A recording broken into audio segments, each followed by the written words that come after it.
새해 결심으로 운동, 다이어트를 다짐한 분들 많으시죠? 평생 다이어트라는 말이 있을 정도로 힘들게 다이어트를 이어가는 분들도 있고 운동을 실천하는 데 있어서 결심만 하는 분들도 있습니다. 건강을 위한 운동, 올바른 다이어트 어떻게 이해할까요? 인제대 서울백병원 가정의학과 김경우 교수 모셨습니다. 안녕하세요. 예, 안녕하세요. 네. 운동을 해야 한다는 건 알겠는데 왜 해야 하는지에 대해서는 확실히 아는 분들이 글쎄 어떻습니까? 진료실에서도 운동에 대한 말씀을 많이 하시잖아요. 운동을 해야 하는 이유 뭘까요?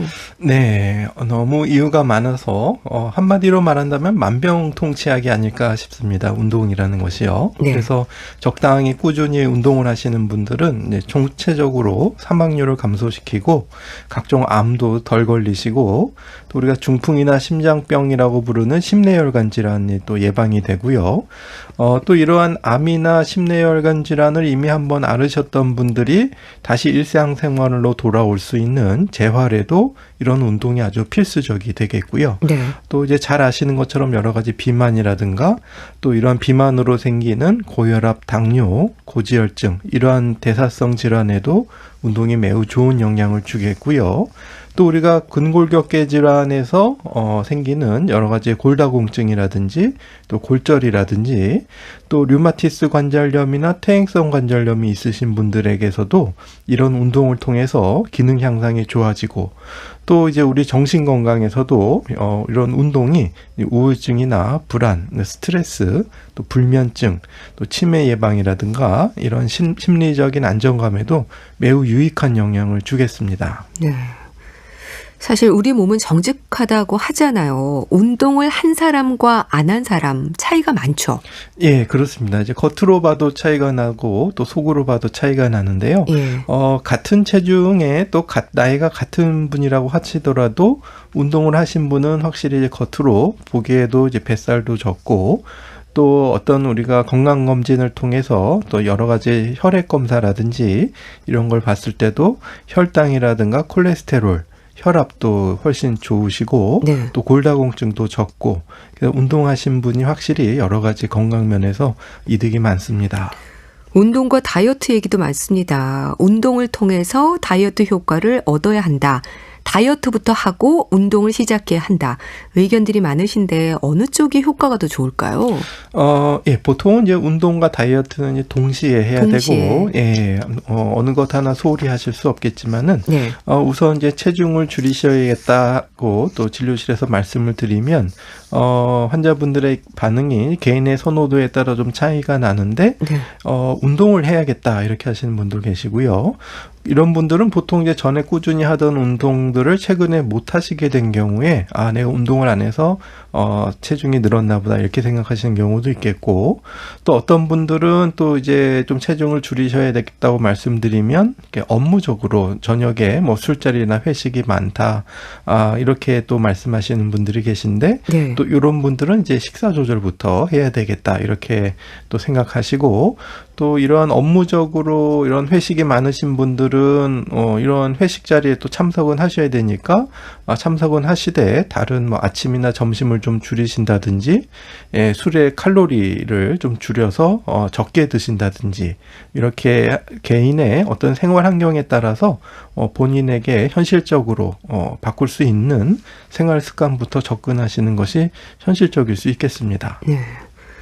그럼 살이 갑자기 많이 쪘다고 생각하는 분들은 이제 일상에서도 그 불편을 느끼게 되는데요. 이런 분들은 주로 다이어트로 살부터 빼고 운동을 한다는 생각을 하시는데 이런 건 어떨까요?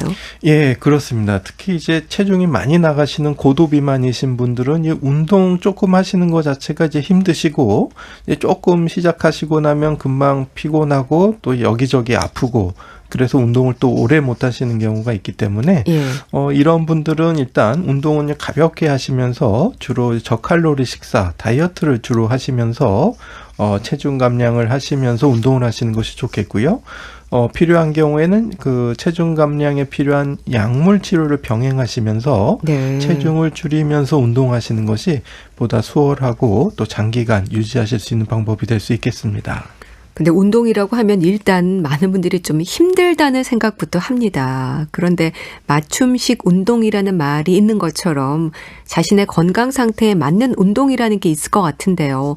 종류나 강도에서도 분명 차이가 있겠죠. 예, 그렇습니다. 매우 중요한데요. 이건 어디까지나 운동은 자기 체력 수준에 따라서 적은 강도부터 점점점 늘려야 되기 때문에 처음부터 너무 강한 강도로 운동하시면 절대로 안 되시겠고요. 예. 또 운동하다 다치시거나 어떤 손상이 생겨서는 안 되기 때문에 또 안전한 운동을 종류를 선택하셔야 되겠습니다. 그래서 우리가 보통 권고되기로는 일주일에 150분 이상 매일 운동하는 걸로 치면 30분씩 거의 매일 걷기 정도 하시는 것이 좋겠고요. 매일 30분 정도. 걷기를 매일 하시는 것이 좋겠고요. 예, 걷기를. 네.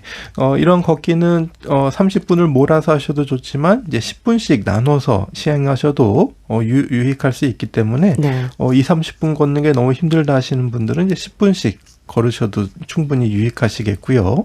또 다만 이렇게 운동을 좀 과격하게 하시다가 숨어있는 심내혈관 질환이 또 운동 중에 나타날 수 있기 때문에 운동을 하시기 전에 이상 증상이 있는지 또 주치의 선생님하고 상의를 해보셔야 되는데 특히 조금 더 격렬한 고강도 운동을 계획하고 있는 분이라고 한다면 더욱 철저한 확인이 좀 필요하겠고요. 네.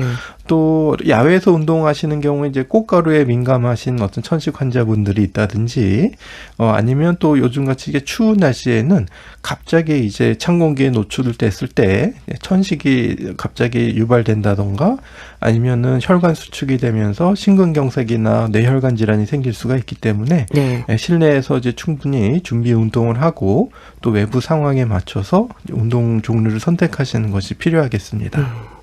근데 운동을 부담스러워하는 분들 중에는 관절염으로 고생하는 분들도 참 많으신데요. 이 관절염 환자들에게도 운동이 필요하긴 한가요? 예, 매우 필요한데요. 특히 이제 류마티스 관절염이나 퇴행성 관절염 같이 관절의 통증이나 염증이 있으신 분들은 이러한 이런 운동이 그 관절 기능의 향상에 매우 도움이 되는데 네. 특히 이제 운동 범위를 넓혀주는 관절 가동 범위 운동 같은 것들이 이제 도움이 되겠고요. 특히 또 골다공증 같은 경우에도 이런 운동이 그 골절을 예방해주는 효과가 있는데 골밀도를 높여줄 수도 있고 또 운동으로 어떤 유연성이나 균형 감각을 향상시켜서 또 낙상을 예방해줄 수 있는 네. 효과가 있겠고요. 또 이런 관절 질환뿐만 아니라 여러 가지 여기저기 뭉치는 근막 통증이 있다든지 또 아니면 허리가 아프시다 또 어깨가 결린다 이러신 분들도 이러한 꾸준한 운동과 스트레칭이 매우 도움이 많이 되시겠습니다. 그럼 관절염 환자들에게 권장되는 운동, 또 피해야 하는 운동, 구분해서 이해할 필요가 있을 것 같은데 어떻게 구분을 할까요?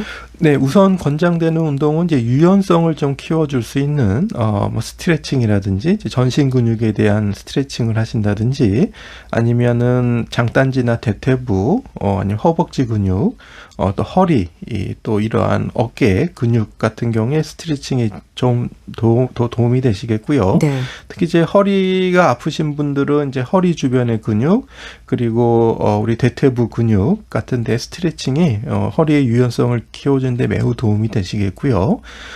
좀 피하셔야 되는 운동은 아무래도 이제 고충격 운동, 그러니까 발바닥이나 어떤 신체 부위가 닿을 때 이제 충격이 많이 발생하는 달리기라든가 점핑을 한다든지 아니면 경쟁하는 스포츠 같은 것들은 고충격 운동으로 손상을 줄 수 있기 때문에 네. 좀 피하시는 것이 좋겠습니다.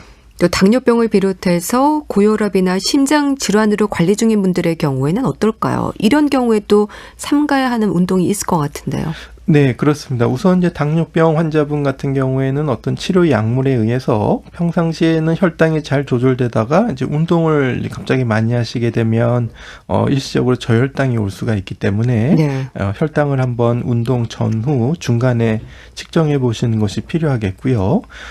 그리고 이제 고혈압 환자 같은 경우에는 또 이제 이렇게 갑자기 근력 운동을 할 때 이제 힘을 많이 주는데 우리가 숨을 참고 너무 많은 힘을 주게 되면은 상대적으로 혈압이 증가하기 때문에 이제 네. 과도한 근력 운동은 피하시는 것이 좋지만 하지만 고혈압 환자분들에게도 적절한 무게로 이제 운동을 하시고 또 이제 운동하실 때 이렇게 너무 숨을 참으면서 힘을 주지 말고 자연스럽게 숨 쉴 수 있는 정도의 그런 운동이 좋겠고요. 또 이런 당뇨병 환자분들은 또 망막에 출혈이 또 잘 생길 수 있고, 또 고혈압 환자분들도 이러한 실핏줄이 잘 터질 수가 있기 때문에 역시 이제 고충격 운동, 심하게 경쟁한다든지, 많이 이렇게 충격이 가는 뛰는 운동이라든지 이런 것들은 또 피하는 것이 좋겠습니다. 네. 그래서 걷기 운동이 좋다고들 하는데 걷기에 있어서 속도라든지 보폭 같은 부분들이 중요할 것 같아요. 네, 그렇습니다. 걷기도 이제 걷기 속도라든지 보폭에 따라서 이제 운동량이나 강도가 차이가 많이 나겠는데요. 네.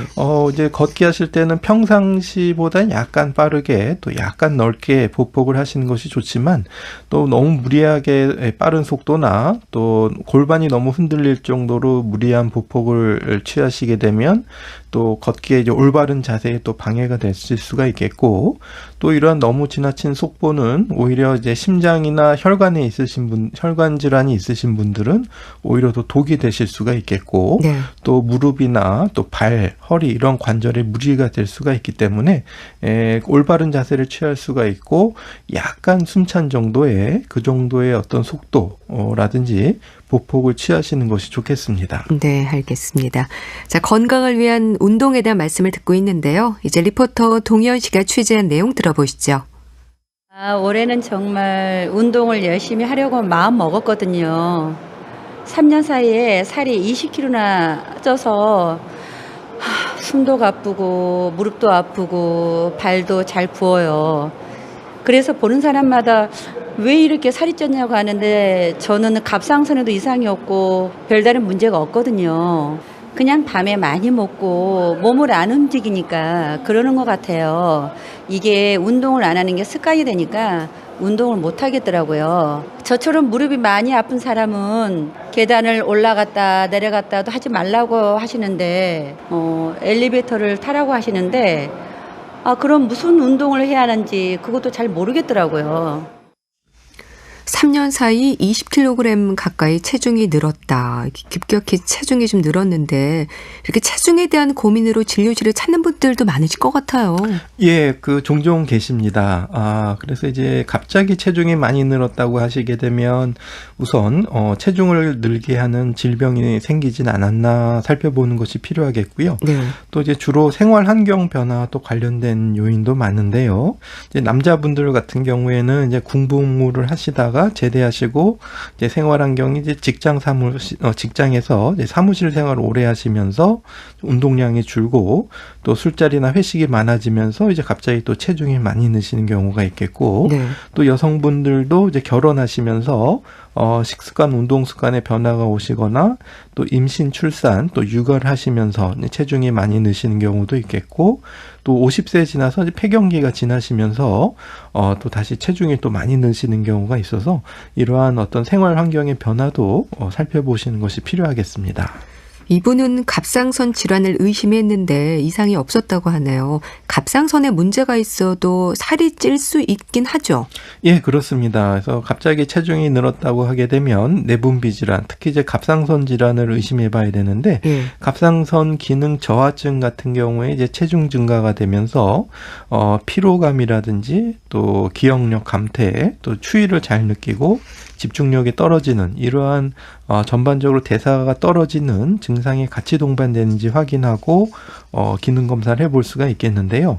그렇다고 해서 이제 갑상선 기능 항진증, 갑상선 호르몬이 과다가 되면 역시 반대로 체중 감소가 생기지만은 혈압이 올라가고 가슴이 두근거린다든지 또 더위를 못 참고 또 뭐 신경이 예민해진다든지 이러한 또 부작용이 있기 때문에 네. 갑상선 호르몬은 이제 적정한 수치로 유지하시는 것이 좋겠고요. 또 이제 갑상선 이외에도 이제 쿠싱 증후군이라고 해서 코티졸이라고 하는 이제 부신피질 호르몬이 너무 지나치게 과다하게 분비되는 경우에도 이렇게 갑작스러운 체중 증가가 있을 수 있겠습니다. 네. 무릎도 아프고 발도 붓고 숨도 가쁘고 힘드실 텐데 이분에게 필요한 운동 어떤 게 있을까요? 네, 우선 말씀하신 것처럼 저충격 운동, 그러니까 여러 가지 무릎이나 발에 충격이 좀 덜 가는 운동이 좋겠는데요. 저충격 운동. 그렇습니다. 네, 충격이 덜 가는 운동은 아무래도 수중 운동이라든지 또 걷기나 뭐 자전거 타기, 뭐 노젓기, 또 아니면 국민체조나 춤, 뭐 이런 운동 등이 좀 비교적 충격이 덜 갈 텐데요. 네. 이제 수중 운동 하게 되면은 이제 수영을 굳이 안 하시더라도 물 속에서 걷기 같은 것이 도움이 되겠는데, 겨울철에 아무래도 수영장이 좀 춥다든지 주변에 수영장이 없으시면 이제 대중탕 같은 데서 이제 약간 따뜻한 뭐 온탕 같은 데서 팔다리 운동 같은 것을 해보실 수 있겠고요. 네. 또 걷기 운동 같은 경우에도 좀 길이 미끄럽고 추워서 또 밖에 나가시기 어려운 경우에는 이제 실내에서 뭐 제자리 걷기를 하신다던가 체조를 하신다던가 이러한 방법이 있겠고, 또 자전거를 못 하시는 분들이나 자전거로 인한 여러 가지 사고가 좀 걱정되시는 분들은 고정식 자전거 타기 같은 것들을 저충격 운동으로 해보실 수 있겠습니다. 네, 알겠습니다. 말씀 잘 들었습니다. 건강정보 예스오그노. 건강을 위한 운동, 올바른 다이어트에 대해서 알아봤는데요. 인제대 서울백병원 가정의학과 김경우 교수와 함께했습니다. 감사합니다. 네, 감사합니다.